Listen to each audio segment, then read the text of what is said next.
Curtis Trades here, and today we're going to take a look at how to check and add more fluid to some of the more common fluids of your vehicle. And I'm going to show you how to do that and what most of the manufacturers and most vehicles you will have to look for underneath the hood and how to do that. Now, for the most part, all of these are really simple to add oil to or add fluids to. The one that you really need to be careful of though is your coolant, because your radiator is pressurized, and if your vehicle was just running and it's hot and it's up to normal operating temperature, you cannot open your radiator. So you have to wait until your vehicle cools down. Best to wait overnight, a couple hours at least, at the minimum, like 6 hours.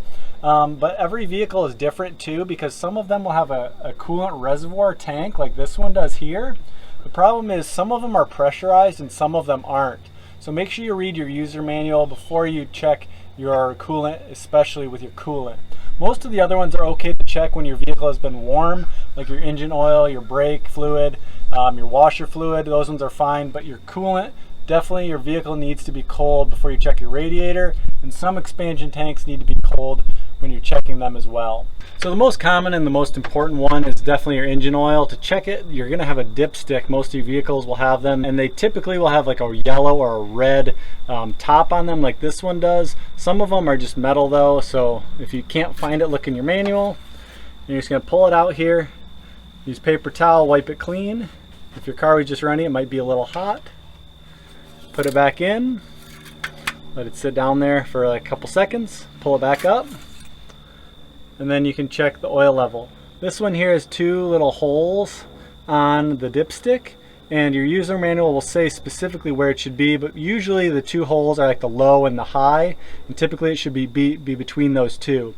Some of them it will have a little range where there's a little etching on the dipstick, and it will say full in that range. But again, check your user manual because every car is a little bit different in that regard. So that's how you check your oil. To add more, you're going to look for the engine oil cap. If you have any questions or anything, you can always post them down in the comments below. Most of this stuff's pretty simple, and always check your user manual if you're not sure. Your engine oil typically will say the engine oil, the type, and will have this symbol on top of it. And then if it doesn't say what type of oil you need, check your user's manual. Just going to twist this off. And again, you can do this when the engine's warm, as long as you don't have any major problems. And then you just add your oil in here. It's best to use a funnel, obviously, so you don't drip oil everywhere when you're adding the oil. Make sure you get the right kind. Most new cars made in the past 10-15 years use full synthetic oil. Adding windshield washer fluid, it will have a symbol that looks like this with the windshield and the spraying nozzles. This one is very simple. It will almost always be plastic like this, sometimes black, sometimes clear, but look for this symbol. This one is a coolant reservoir tank. This one does not have a warning or anything, so it means that it is not pressurized. You can check it on the side here, and this is where you can add more coolant. This is my radiator cap, and it has a warning on it. This is the radiator. It says never open when hot, so definitely do not open this when your vehicle is warm. Some vehicles like mine here, most of them will have a reservoir where you can add the coolant. Some of them you will have to add it right into the radiator. And then lastly, typically the brake fluid reservoirs or the transmission or clutch reservoirs are up towards the firewall up here, and you can usually see on the side where the min and the max line are, so you don't even need to open them. And these ones are real important that you don't get moisture in there, because moisture ruins them and makes it so that they don't work very well. So typically you won't ever have to add any brake fluid, but it is good to watch it and check it just to see if it is getting low. So lastly, in terms of which fluids to use, it's always best to check your user manual to make sure you do have the correct fluid type, because there are a lot of different ones out there. You can buy a lot of just generic brands. I really would highly suggest staying away from generic brands and stick with like the well-known brands for oil, like Pennzoil, Valvoline, Mobil One. Those types make really good oils, and they're really a good price. They're not like crazy expensive to get them as well.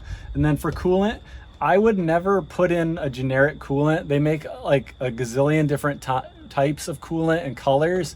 I would always get it from the manufacturer unless you know the very specific type. I've had it where certain model years would have two different types of coolant depending on certain factors like the build month of that year. So like certain cars, you'd have a 2014 Grand Cherokee and another 2014 Grand Cherokee with the same motor would use different types of coolants. So that one I would go to the dealer. Sometimes you can order them online, but it's good to know, and it's good to make sure you get the right type of coolant. Engine oil, the brand doesn't matter near as much. Just make sure you do get a full synthetic if your car calls for that, and the correct weight of oil as well.